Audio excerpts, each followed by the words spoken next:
Vincent Grenet, donc moi je suis né à Harfleur, à côté du Havre.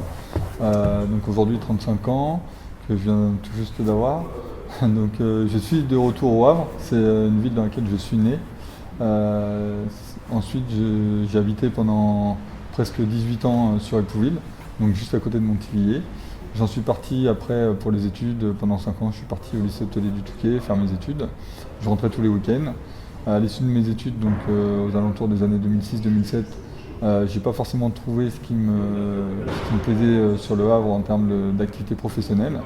Donc j'ai cherché, j'ai pas mal vadrouillé sur toute la région Grand Ouest. Donc j'étais directeur d'exploitation pour l'ancienne Casino Restauration. Donc j'ai d'abord commencé en tant que manager commercial pour ensuite gravir tous les échelons et effectivement atteindre un poste de direction sur ces différentes fonctions. Aujourd'hui, quelles sont mes fonctions professionnelles?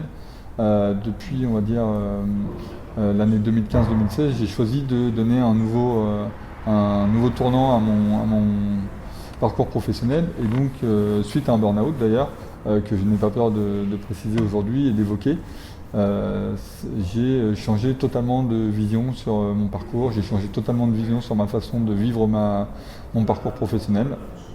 Je souhaite quelque chose qui ait du sens. Je souhaite on va dire, un élan vraiment beaucoup plus humaniste, vraiment beaucoup plus solidaire, quelque chose qui me correspond davantage.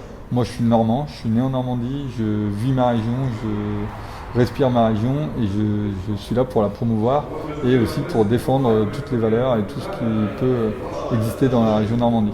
Donc aujourd'hui, et depuis 5 ans, en fait, j'ai mis tout ce qu'il fallait en place, j'ai mis tout un processus de choses en place, à savoir d'abord le départ de mon ancienne place, où j'étais en burn-out, ensuite une reconstruction, puisque quand on passe par cette phase de burn-out, bien entendu, il y a toute une phase de déconstruction, reconstruction pour se retrouver soi, savoir effectivement si on est dans la bonne structure ou pas, si on est dans le bon chemin de vie ou pas, dans le bon cheminement, ce n'était pas le cas à l'époque. Il a fallu apprendre à se déconstruire pour tout refaire, retrouver des bases solides, retrouver des bases beaucoup plus saines, beaucoup plus proches de mes valeurs en tout cas. C'est ce que j'ai fait et donc j'ai mis en place d'abord une formation pensant que c'était la clé d'entrée puisque sur le marché français, comme on peut le savoir, c'est souvent le diplôme. On pense que le diplôme va faire qu'on va pouvoir atteindre tel ou tel poste parce que sur la bonne annonce, sur l'annonce d'offres d'emploi, il y a souvent tel ou tel diplôme qui est visé avec telle ou telle case à cocher. Et en fait, c'est pas du tout ça qui se passe. C'est-à-dire que aujourd'hui, c'est le système français qui est comme ça, qui dit voilà, il faut aller à l'école longtemps, il faut étudier longtemps, pour ensuite parfois démarrer, souvent d'ailleurs au SMIC, il y a une petite paye, pas toujours considérée. C'est pas forcément ce qui a été mon cas parce que j'ai eu l'occasion très vite de gravir des échelons. Puisque j'ai commencé manager commercial pour être directeur d'exploitation à 28 ans. Donc c'est quand même quelque chose qui n'est pas donné à tout le monde, mais en tout cas qui m'a été offert. Simplement, parfois c'est aussi un peu jeune d'atteindre ce type de poste et ce type de fonction à cet âge-là. Et en tout cas, il y a des choses que j'ai pu faire qui étaient contre mes valeurs et qui m'ont amené à repenser totalement mon mode de vie. Donc les déménagements qui sont vraiment très, très éreintant, le fait de ne pas voir forcément sa famille, ses proches au quotidien, le fait de devoir à chaque fois changer d'adresse, de devoir rechanger de logement, de ne pas pouvoir acheter, de ne pas pouvoir s'ancrer territorialement. Tous les 6 mois, 1 an, on est amené à changer, donc rechanger son réseau professionnel, son réseau amical, son réseau de connaissances.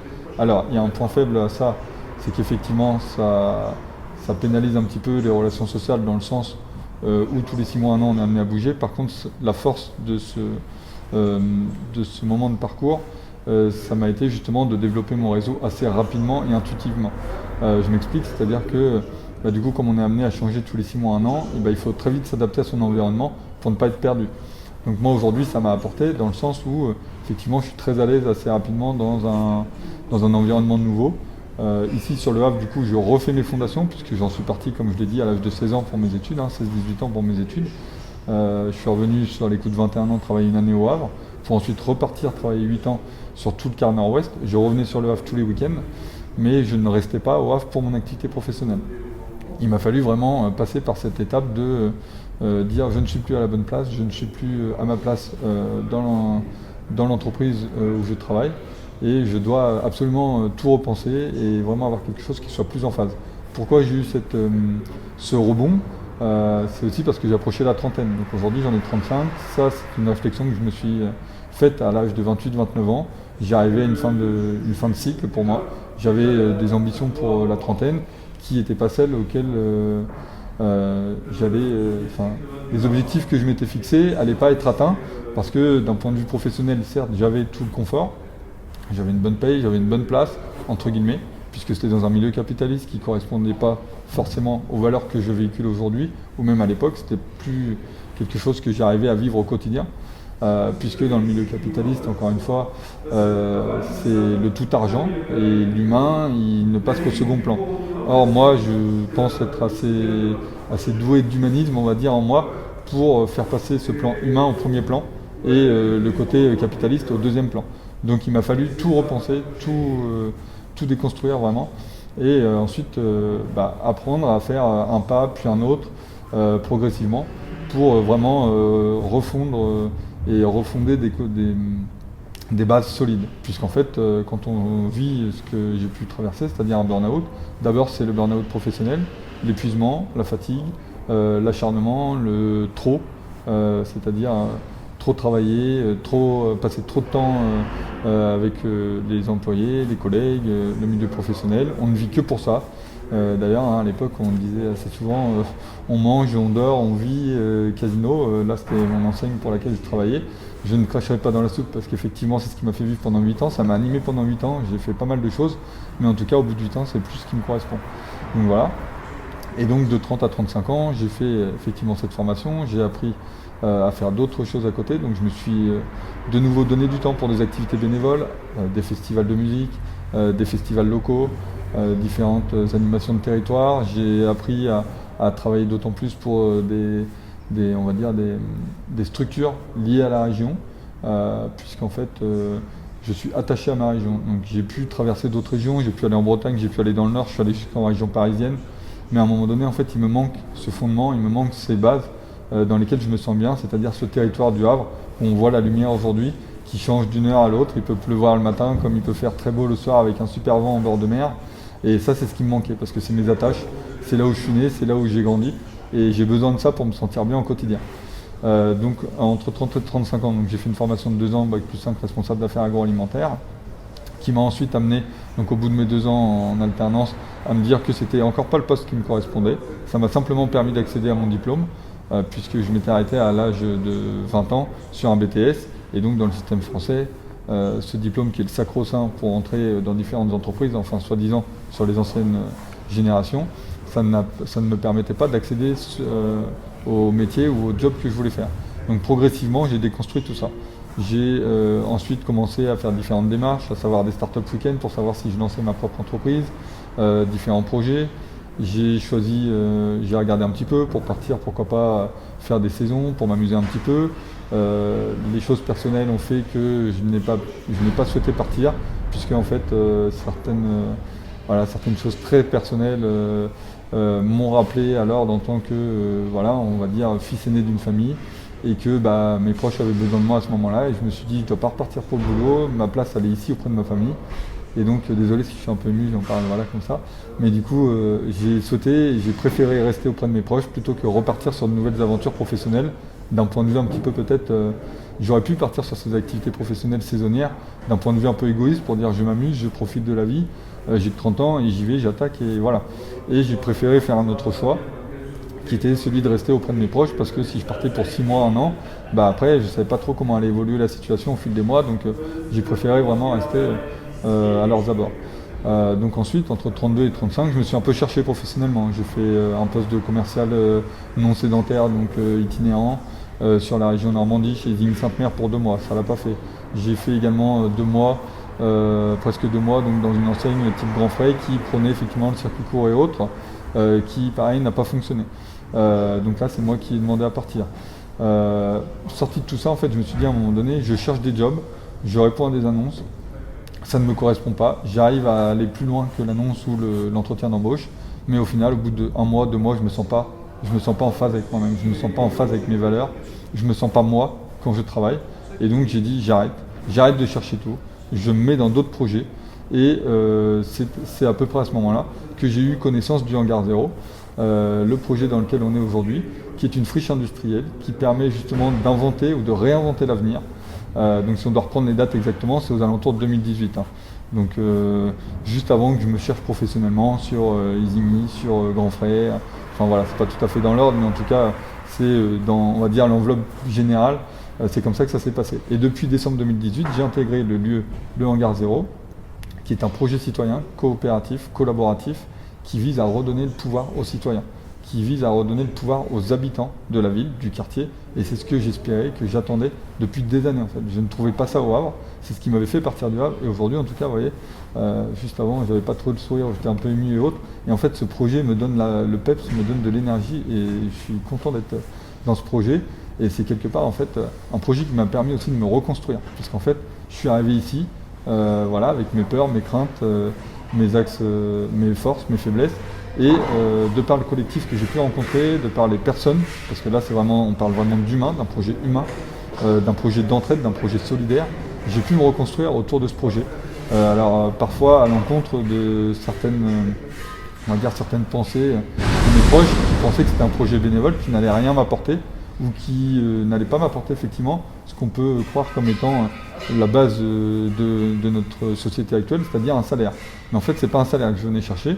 Je venais chercher un certain confort, une certaine confiance en moi que j'avais perdu par le passé, parce que j'étais détruit professionnellement et détruit aussi personnellement, parce que au-delà de mon burn-out professionnel, j'ai aussi fait un burn-out personnel, puisque tout ce qui est rupture professionnelle conduit ensuite à quelque part un peu toute une déstructuration de la vie personnelle. Donc derrière, j'ai laissé mon statut social, j'ai laissé un statut cadre, j'ai laissé un salaire à 2500 ou 3000 euros par mois net.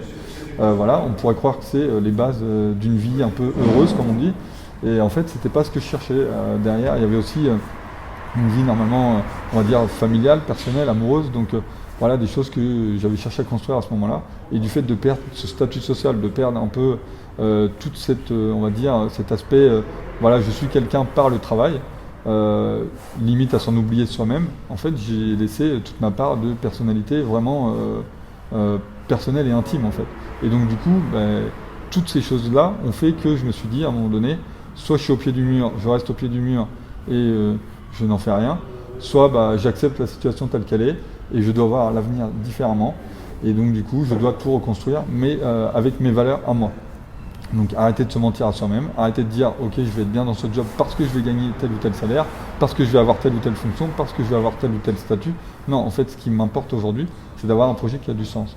Donc en fait, j'ai mis en place tout d'abord une formation au portage salarial pour dire d'être quelque part un cadre en mission. Donc c'était avec admission. Je suis toujours aujourd'hui attaché à cette structure. C'est comme si demain vous aviez une agence d'intérim pour les cadres qui met en relation avec différentes entreprises ayant besoin de cadres en mission. Donc j'ai proposé, j'ai commencé à travailler un petit peu sur une offre de service, choses comme ça, ce qui m'a permis de trouver le job où je suis aujourd'hui.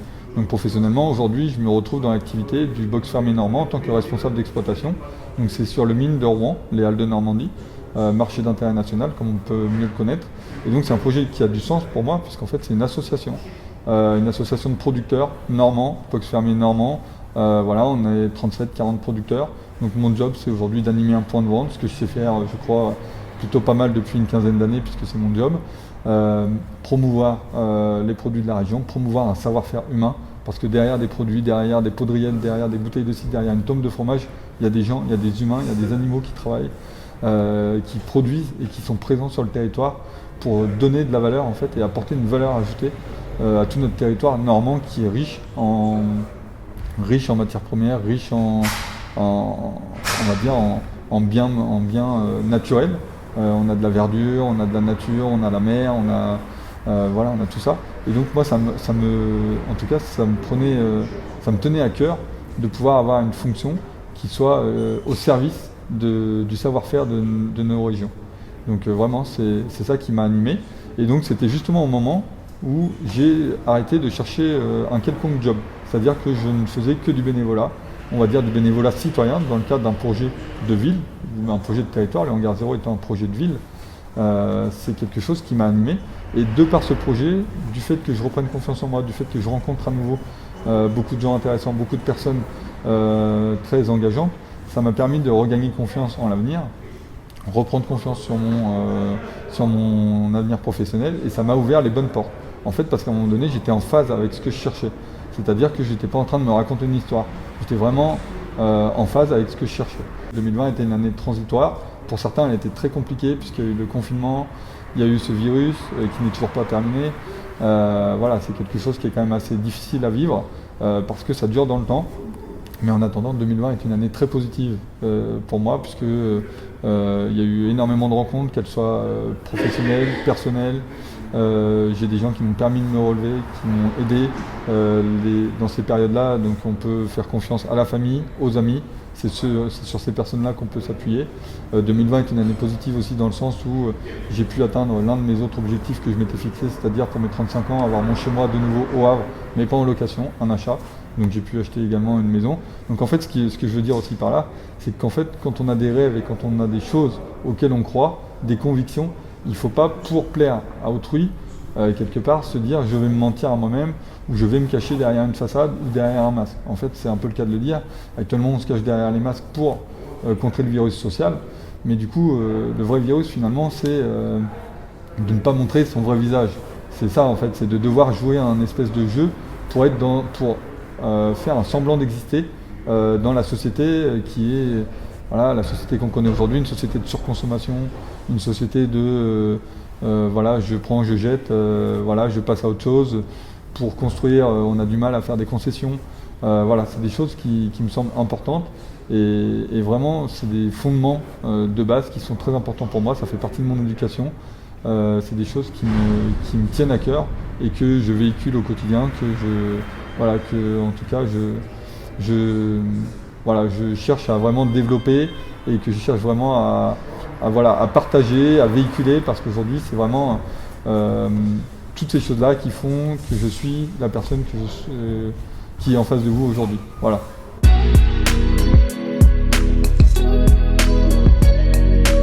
Alors, le Hangar Zéro, c'est le laboratoire citoyen de la transition écologique du Havre. Voilà, donc c'est un projet citoyen qui a démarré en 2015, qui a répondu à l'appel à projet Réinventer la Seine. Donc ça fait suite au projet Alternativa, qui était un projet pour proposer et promouvoir des alternatives citoyennes, pour pouvoir reprendre un petit peu la main d'un point de vue démocratique sur la vie citoyenne, d'un point de vue décisionnaire, mais aussi d'un point de vue vie culturelle au sein d'un quartier. Donc le projet Hangar Zéro a remporté et a été lauréat de l'appel à projet Réinventer la Seine de 2016, donc retenu par la ville dans le cadre de ce projet. Et donc c'est un projet d'une ancienne friche industrielle finalement, que l'on a transformé et que l'on va transformer, que l'on est en train de co-construire tous ensemble. Donc citoyennes, citoyens du Havre, mais également d'ailleurs pour toutes celles qui sont concernées par la transition écologique, par le faire mieux avec moins, faire plus avec moins, déconstruire pour reconstruire. C'est clairement ce dans quoi on est ancré aujourd'hui au Hangar Zéro. Le Hangar Zéro, au-delà du bâtiment, qui est un bâtiment avec une façade classée, c'est un bâtiment qui est sur les quais, sur le port du Havre. Donc le port du Havre, c'est quelque chose, voilà, c'est internationalement connu, c'est un port à base de containers, c'est un port d'échanges internationaux. Le Hangar Zéro, lui, c'est un ancien hangar d'import-export de café. Donc voilà, c'est un hangar qui a été, comme vous pouvez le voir derrière moi, qui a été coupé en deux pour laisser place donc à une zone d'habitation derrière et laisser place à notre friche industrielle qu'on est en train de réhabiliter en pépinière de l'économie circulaire. Donc qu'est-ce que j'entends par économie circulaire? L'économie circulaire, c'est en fait, hier un déchet peut devenir demain une ressource. C'est-à-dire que tout ce qu'on a autour de nous, les containers qui sont à côté de nous, c'est des containers dernier voyage. Ça veut dire qu'ils ont fini leur vie pour transporter les différentes marchandises à travers le monde, mais qui ne sont pas pour autant bons à mettre à la poubelle. C'est quelque chose qu'on peut recycler, c'est quelque chose qu'on peut réemployer, puisque là c'est vraiment le terme, on réemploie, c'est pas du recyclage. Le recyclage, c'est finalement détruire un bien ou un matériel qui n'a plus lieu d'être parce visiblement dans la société on se dit qu'on ne peut plus s'en servir. Par contre, le réemploi, c'est se servir d'une matière première pour peut-être la détourner et en refaire autre chose d'encore plus beau et d'encore plus résilient. Donc voilà, là j'utilise le mot résilient effectivement pour le hangar zéro, mais c'est effectivement, je pense, un peu le fil conducteur du parcours que je vous explique depuis tout à l'heure, c'est-à-dire la résilience en fait. C'est être capable à un moment donné de se dire voilà, ce que j'ai fait avant c'est bien, peut-être ça a un certain poids, je le pose, et voilà, la résilience demain finalement ce sera moins lourd pour soi, pour la planète, pour la société. Donc là c'est totalement le projet, c'est-à-dire qu'on va proposer un projet qui ne soit pas un projet qui vienne rajouter une empreinte carbone à la société. C'est-à-dire qu'on ne fait que réemployer des matières premières, que réemployer des matériaux qu'on a pu sourcer, qu'on a pu aller chercher ou qu'on a pu nous conseiller, puisqu'aujourd'hui, le hangar zéro, via sa structure Permac, plateforme d'échange de réemploi de matériaux de construction, qui est une association, permet le réemploi de matériaux, permet le sourcing des matériaux sur la ville, sur la communauté urbaine et sur les alentours, pour justement mettre en œuvre tout un circuit de filières secondaires. C'est-à-dire que tout ce qui a déjà été employé une première fois peut resservir une seconde fois. Alors peut-être dans un autre usage, pour un autre usage, mais en tout cas peut resservir. Ça c'est clairement quelque chose qui a été identifié. Et c'est un petit groupe de citoyens qui a mis en place ce hangar au démarrage. C'est un petit groupe de 5-6 cofondateurs qui a souhaité proposer ce projet et qui donc ouvre les portes de ce projet à l'ensemble des citoyens et citoyennes qui souhaitent le rejoindre.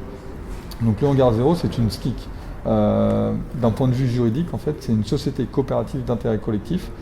C'est assez méconnu du grand public, mais c'est la seule structure qui permet d'y associer à la fois des entreprises indépendantes, des associations, des collectivités, par on va dire, le sociétariat. Donc le sociétariat, en gros, c'est une personne physique ou une personne morale prend une voix, une part sociale, pardon, et a une voix en assemblée générale. C'est-à-dire que peu importe que vous preniez 100, 1000, 10 000 ou aujourd'hui la part à 10 euros, vous avez le même pouvoir d'action, de décision et de réflexion en assemblée générale que quelqu'un qui en aurait pris peut-être pour 10 000 euros ou 100 000 euros dans le projet. C'est vraiment le secret du projet Hangar Zéro, c'est offrir à chacun la possibilité de se réapproprier un lieu, de se réapproprier la vie démocratique, la vie culturelle, dans un lieu qui est emblématique pour la ville du Havre, avec les briques comme on peut le voir, les briques portuaires, avec des containers qui vont être réemployés. Et donc dans cette friche, on va y faire donc une économie circulaire, on va y faire une friche, un lieu de vie, donc ce sera un lieu de passage où on y fera des événements culturels, où on y fera différentes réceptions, on y fera des conférences. Il y aura également donc dans le modèle économique toute une partie qui sera attitrée au bureau. Donc en fait, bureaux, des espaces de coworking, des espaces de formation. Donc pour faire simple, en fait, le hangar zéro, ça va se constituer de 3 ou 4 étages. En fait, le rez-de-chaussée sera vraiment ouvert à l'ensemble des citoyens, avec un restaurant, une boutique, qui seront ouverts, on l'espère, le plus souvent, donc 7 jours sur 7, on imagine. En ce moment, c'est un peu compliqué de voir un petit peu les échéances sur lesquelles on puisse se fixer. À la base, on voulait ouvrir le restaurant et la boutique au printemps 2021. C'est un peu compliqué avec le confinement, mais en tout cas, courant 2021, ces espaces vont ouvrir et permettre à des indépendants, à des co-créateurs, à des artistes de pouvoir vendre leurs produits au sein de la boutique, à des personnes qui seront salariées de la coopérative de proposer une autre façon de cuisiner, une autre façon de manger, une autre façon de se restaurer sur le territoire. Donc on peut imaginer plusieurs choses. En tout cas, une chose est sûre, c'est que le restaurant du hangar zéro s'inscrira dans 3 valeurs, à savoir le zéro déchet, zéro exclu, zéro carbone, qui sont 3 piliers, 3 valeurs fortes du hangar zéro. Voilà, c'est vraiment quelque chose qui est ancré et ça va nous permettre, en fait, ces 3 valeurs, de déterminer toutes les échéances à venir, toutes les filières qu'il va falloir mettre en place, toutes les méthodologies qu'il va falloir employer, toute la façon de repenser notre système d'alimentation. Pourquoi aller chercher des choses à l'étranger ou loin dans notre pays alors qu'on a tout ce qu'il faut à côté. Alors certes, le local peut parfois s'avérer, ou en tout cas paraître plus cher à l'achat au démarrage, mais par contre c'est bénéfique derrière, c'est bénéfique d'un point de vue logistique, c'est bénéfique d'un point de vue vie locale, c'est bénéfique d'un point de vue écosystème, c'est vraiment tout un système à repenser. Donc nous aujourd'hui, on s'attelle, les petits citoyens qu'on est, à pouvoir effectivement repenser tout ce système, refondre un petit peu tout ce système de pensée un petit peu pyramidal, parce qu'aujourd'hui, même si c'est une démocratie que l'on a en France, les élus ne sont pas forcément les personnes qui nous représentent le mieux. Pourquoi ? Parce que c'est un système de vote, c'est un système de vote aussi par représentativité, et c'est un système de vote aussi qui ne prend pas aujourd'hui le vote blanc en considération. Donc ça veut dire que c'est un peu quelque part faussé. Mais par contre ici, en tout cas, dans le hangar zéro, on fonctionne plutôt par voilà, par intelligence collective, par réflexion globale, et on va chercher vraiment à trouver le meilleur accord pour satisfaire le plus grand nombre. C'est-à-dire que ce n'est pas un petit nombre qui va décider pour la collectivité, mais c'est vraiment l'ensemble du collège, l'ensemble de la coopérative qui va décider des orientations que l'on va prendre ou pas pour le projet.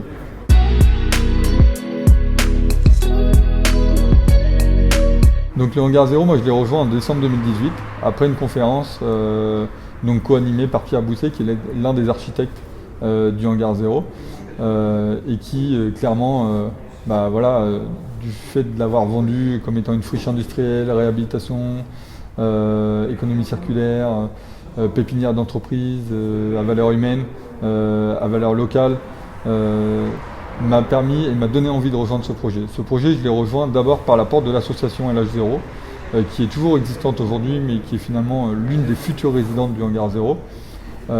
Et ensuite, très vite, j'ai trouvé ma place au sein du Hangar Zéro. Le Hangar Zéro m'a permis effectivement d'apprendre qu'est-ce qu'une démocratie participative, d'apprendre qu'est-ce qu'une gouvernance partagée, d'apprendre qu'est-ce qu'un projet citoyen, d'apprendre qu'est-ce qu'un projet de territoire, d'apprendre qu'est-ce qu'un projet d'économie circulaire. Tout ça, en fait, c'est des milieux qui m'étaient un petit peu, on va dire, étrangers, puisque moi, je viens d'un milieu, à la base, où j'ai, on va dire, appris à travailler plutôt pour une entreprise d'un milieu capitaliste. Donc aujourd'hui, il faut tout repenser, tout construire. C'est pas un système pyramidal où il y a un responsable hiérarchique et avec une trame descendante. Aujourd'hui, c'est vraiment un système collégial. C'est-à-dire qu'on a 6 collèges au sein de la coopérative qui nous permettent, en fonction des orientations, de prendre les meilleures décisions pour la coopérative, pour le bien fondé de la coopérative, pour le bien fondé du collectif, pour le bien fondé des citoyens qui vivent autour du Hangar Zéro, puisque le Hangar Zéro, c'est pas pour les membres du Hangar Zéro, mais c'est pour et par les membres du Hangar Zéro, pour et par les citoyens du quartier, de la ville, de la communauté urbaine Seine-Métropole. C'est vraiment un lieu de vie qui se veut ouvert à tous. Aujourd'hui, mon rôle dans la coopérative, c'est d'être directeur général bénévole, plutôt volontaire, on dira, dans une coopérative d'ailleurs, de la partie événements, communication. On peut l'agrandir même sur la partie relations partenaires, puisqu'aujourd'hui c'est vraiment là-dedans que je m'éclate, clairement. En fait, c'est pouvoir parler du projet, pouvoir faire vivre ce projet au travers de rendez-vous peut-être mensuels, par le biais de portes ouvertes que l'on a organisées et qu'on a réussi à organiser 3 fois sur l'année 2020, malgré la situation sanitaire qu'on connaît, qui nous ont permis de rencontrer des dizaines et des centaines de personnes intéressées par le projet, qui cherchent et qui se cherchent aussi pour revenir sur le Havre. Mon rôle aujourd'hui, en fait, c'est quelque part de donner envie à quiconque souhaiterait rejoindre un projet citoyen, un projet innovant, un projet de transition et un projet d'avenir, de rejoindre cette pépite en fait, du Havre. Clairement, c'est un truc qui m'anime, qui me met des étoiles dans les yeux, parce que enfin, la colère que j'ai pu avoir par le passé en sortant d'un burn-out professionnel, la colère que j'ai pu avoir contre la société qui met des gens au chômage mais ne fait rien pour leur retrouver un emploi digne de ce nom, la colère que j'ai pu avoir contre nos élus qui finalement sont soi-disant élus par les citoyens pour répondre aux attentes des citoyens, mais qui finalement répondent à leur, quelque part, propres attentes ou propre système de pensée, dans un petit comité, on va dire, des centaines, des milliers de personnes sans répondre aux attentes des millions de citoyens que nous sommes en France. Clairement, ce projet Hangar Zéro, ça me permet aujourd'hui de canaliser cette colère et de me retrouver enfin, et de retrouver enfin la personne que je suis et que je souhaite être. Donc au travers de ça, vraiment, j'ai envie de donner envie, j'ai envie de partager le bonheur que ça m'apporte.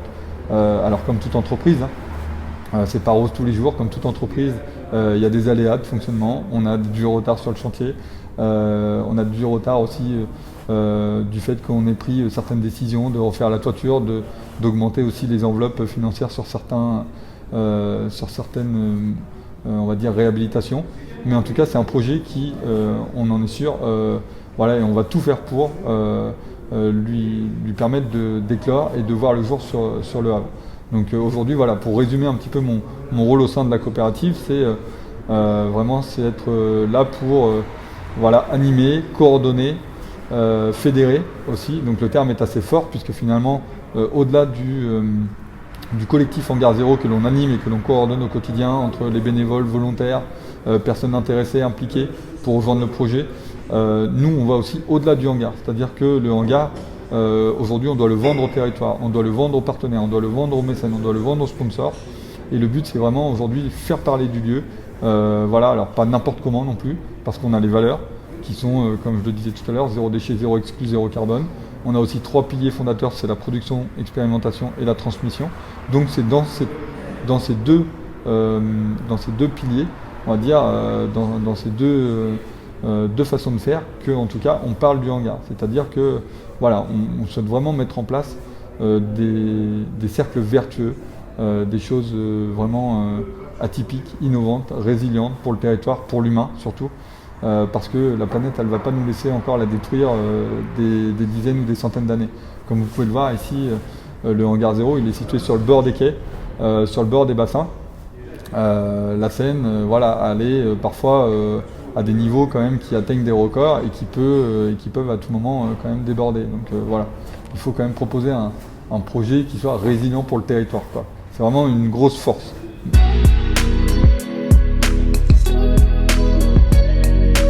Alors aujourd'hui, effectivement, on a plusieurs actions qui ont pu avoir lieu. Donc on a d'abord, depuis 2019, mis en place toute la partie chantier participatif, qui sont là pour co-construire le lieu. Donc ça, c'est vraiment l'aspect solidaire, éco-citoyen, de transition, d'entraide, qui est le plus important dans le lieu, puisqu'on a fait appel à des entreprises pour toute une partie de travaux, mais on fait aussi depuis maintenant septembre 2020, appel à tous les bénévoles pour co-construire le lieu. Donc les bénévoles confirmés. La plupart du temps, mais également des bénévoles qui sont un peu moins sûrs de leur geste, mais qui ont toute une volonté de venir aider à faire éclore ce projet citoyen. Donc ça, c'est l'actualité 2019-2020. 2020, après, on a continué nos chantiers participatifs. On a cherché aussi à dynamiser nos équipes de bénévoles, nos équipes de personnes volontaires pour venir co-construire le lieu. On a fait différentes thématiques, on a fait des salons, on a fait des salons associatifs au sein de la mairie du Havre pour vendre la coopérative, la SCIC, donc SCIC, je rappelle, Société coopérative d'intérêt collectif, dans laquelle les citoyens interagissent en tant que volontaires. On parle de volontaires parce que la plupart sont sociétaires de la coopérative. Et maintenant, quand on a des bénévoles, c'est plutôt les gens qui viennent juste aider le projet sans forcément avoir pris une part sociale. Voilà, il faut bien faire la différence entre volontaire et bénévole, c'est pas toujours facile, mais en tout cas c'est important de pouvoir repréciser un petit peu ces éléments. L'actualité, effectivement, fin d'année 2020, on a souhaité mettre en place dans le cadre de la crise sanitaire une action qui soit vraiment solidaire et qui corresponde aux valeurs du lieu. Parce que les valeurs sur un papier, c'est bien, sur une charte, c'est agréable, c'est doux à lire, mais ça ne transmet pas vraiment les réelles valeurs du lieu. Donc on a souhaité mettre en place un sapin solidaire.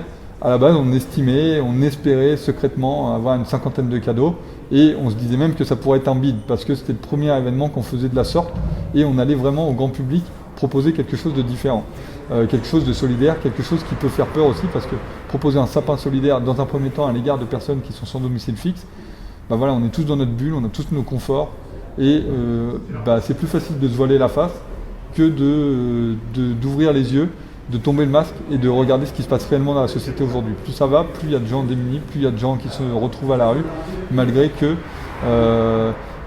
les pouvoirs d'achat de chacun ou les pouvoirs d'achat des plus grandes fortunes ne cessent d'augmenter et de s'accroître. Donc en fait, c'est vraiment insupportable de voir ces choses qui se passent dans notre pays, qui est un pays qui prône qui prône les droits de l'homme, qui prône l'attention à l'humain, qui prône tout ça. Donc nous, aujourd'hui, au sein du hangar, on a souhaité, à notre niveau, à notre hauteur, proposer une petite animation, un petit événement au démarrage, qui était un sapin solidaire, un sapin en bois, on n'a pas été coupé des sapins, un sapin en réemploi avec de la palette, à destination des sans domicile fixe pour certains qui viennent nous aider au sein du hangar Zéro. C'était l'association Les Oubliés de la Rue. Et à notre grande surprise, on a récupéré via nos partenaires, producteurs locaux et Havre de Verre, presque 400 cadeaux. Donc c'était vraiment super, puisque c'est une action qui s'est montée en 15 jours, 3 semaines. Donc vraiment, il y a eu un élan de solidarité super important et super engageant et encourageant pour la suite du hangar, en fait, puisque on y retrouve ces valeurs et on voit que c'est possible, en fait, quand on mouille le maillot, comme on dit, et quand on se mouille un peu la chemise, clairement, c'est possible, en fait. On peut changer les choses et on peut aussi toucher de nombreuses personnes et on peut mettre en place tous ces élans de solidarité. Et c'est bien d'ailleurs ce qui fait peur et ce qui me questionne aujourd'hui, c'est-à-dire que ce qui était valable en 1985-86 avec Coluche, l'année où moi je suis né, c'est toujours valable d'autant plus aujourd'hui et c'est encore plus valable aujourd'hui.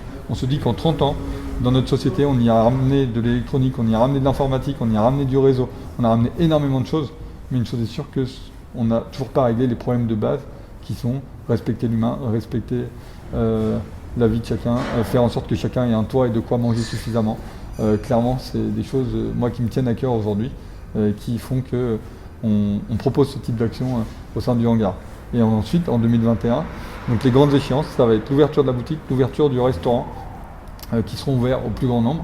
Et enfin, l'échéance, c'est aussi ouvrir toute la partie hall sud du hangar 0. Donc c'est la partie sur laquelle on se trouve, la partie face bassin, qui va donc proposer la boutique, le restaurant au rez-de-chaussée, qui va proposer des bureaux à des entreprises indépendantes sur les différents étages.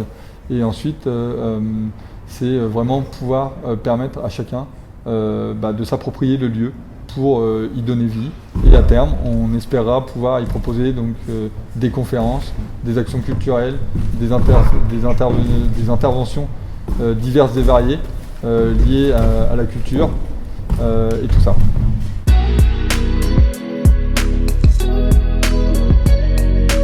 Alors, je ne sais pas si la ville idéale est celle du Havre ou est-ce que la ville du Havre est idéale pour porter ce projet. En tout cas, le choix des citoyens, c'est de le porter au Havre, sur une friche industrielle qui est havraise, portuaire et qui s'y prête. Pourquoi ? Parce que c'est une ancienne friche industrielle qui a quand même des dimensions assez démesurées, puisqu'on va être aux alentours de 2500 m² aujourd'hui de surface logeable, entre guillemets, exploitable en tout cas, commercialement, pour une surface au sol qui fait 900 m². On va avoir 1500 m² de jardin, et on est en bord de Seine, on est en bord de quai, portuaire, on est sur un environnement qui est à la fois urbain, à la fois naturel, et puis on est dans une ville qui est somme toute pas une toute petite ville, pas un village, mais on n'est pas non plus une méga, on n'est pas une métropole quoi. Aujourd'hui on n'est pas une ville type Paris, type Lyon ou type Bordeaux, on est encore une ville à taille humaine. Je crois que c'est 165 ou 170 000 habitants au dernier recensement, 170 000 habitants. Et donc c'est quelque chose qui permet encore, voilà, à taille humaine, de pouvoir reprendre la main sur ces enjeux, qui sont enjeux de transition écologique, enjeux humains, enjeux de solidarité, enjeux d'entraide. Et donc la ville du Havre s'y prête clairement, parce que voilà, on a cette capacité d'être à la fois impliqué, un pied sur terre, un pied en mer. Voilà, c'est quelque chose en tout cas c'est vraiment une ville ouverte sur le monde en fait. Voilà, on n'est pas ouvert sur la mer, sur la Seine pour rien. C'est qu'en fait, voilà, on est ouvert au monde et donc on est en capacité de proposer des alternatives pour le monde de demain. Et c'est très important.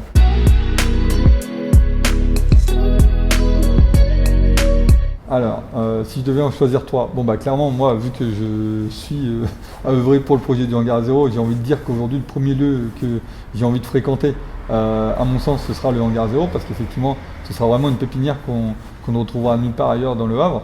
Je pense à d'autres pépinières, alors qui sont là pour le coup beaucoup plus capitalistes, mais que j'ai pu visiter, qui sont d'inspiration intéressante. Je pense à Station F par exemple sur Paris. Voilà, qui est une pépinière d'entreprise, des plus grands entrepreneurs, avec des initiatives très très intéressantes à mettre en place. J'ai envie de dupliquer ce genre d'initiative. J'ai envie de me dire que ce qui est mis en place par un milieu capitaliste est possible aussi dans un milieu plus solidaire, plus focalisé sur l'entraide. Donc clairement le hangar 0 en pépite numéro 1 que j'ai envie d'aller fréquenter au quotidien, ou que j'aurai envie d'aller fréquenter quand elle sera ouverte. Et en tout cas moi je la fréquente déjà au quotidien, de par mes fonctions. Ensuite, le deuxième spot que j'ai envie d'aller arpenter, c'est clairement toute la plage, quoi. Quand j'ai besoin de respirer, quand j'ai besoin de prendre l'air, rien de tel qu'un bon bain d'air frais. Je dis pas un bon bain de mer parce que l'eau est fraîche quand même, faut en être conscient. Je ne vais pas me baigner très souvent dans la ville du Havre, je ne vais pas me baigner très souvent à la plage du Havre, mais en tout cas rien que le fait de pouvoir se balader, je ne vais pas dire les cheveux au vent parce que j'en ai plus, mais en tout cas voilà, se balader clairement en bord de mer, prendre l'air marin, prendre l'air salin et pouvoir avoir ce dégagement sur le paysage, ce dégagement sur la mer, ce dégagement sur le monde, c'est waouh, j'ai pas de mots en fait pour l'expliquer. Je pense que ça peut détrôner facilement le hangar 0 parce que c'est naturel et parce que voilà, c'est clairement ce dont j'ai besoin. C'est aussi pour ça que j'ai remis mes racines et que j'ai repris mes racines au Havre. Parce que bien que je travaille sur Rouen, j'ai besoin de revenir toutes les semaines au Havre pour avoir ce sas de décompression. Donc ça, voilà, la 2, on va dire, un ex aequo, c'est la plage, clairement. Et le numéro 3, c'est aujourd'hui l'Arche des Containers, en fait, le quai Southampton qui reprend vie, qui est l'extension finalement du centre-ville qui a été reconstruit par Perret. C'est une ouverture, une autre ouverture sur la mer, c'est mi-terre, mi-mer, c'est un lieu de vie qui est vraiment, qui a repris, qui montre que finalement, le béton, effectivement, on a eu à un moment donné besoin de l'employer. Finalement, on arrive à lui donner quand même un certain charme, on arrive à lui donner une certaine valeur, on arrive à lui donner quelque chose de chaleureux en fait, bien que ce soit quelque chose d'assez cubique, d'assez froid au démarrage, avec tous les travaux qui ont été entrepris et toute la remise à plat du quartier, ça donne vraiment envie de pouvoir s'asseoir, de déguster des produits locaux sur les différentes terrasses. Alors je l'espère que les restaurants pourront réouvrir bientôt parce que ça nous manque aujourd'hui, c'est ça de décompression. Aller boire un verre avec des amis en bord de mer, dans les quartiers historiques de la ville. Je peux citer aussi les Halles, je peux citer aussi l'ancien, tout ce qui est ancienne ville. J'aime bien aussi aller me balader à l'hôtel de ville parce qu'à l'hôtel de ville j'ai aussi la vue sur l'Arche des Containers et si je me tourne, j'ai un peu une vue à 360 sur l'architecture havraise, donc c'est vraiment très intéressant. Et tout ça, en fait, j'en suis fier. Je suis fier d'être havrais aujourd'hui. Je suis fier de revendiquer cette ville que l'on peut décrier et que l'on entend souvent un peu d'ailleurs décriée par les touristes qui viennent sur le Havre. Oui, parce qu'on arrive par le pont de Tancarville, par le pont de Normandie. On y respire quelques hydrocarbures.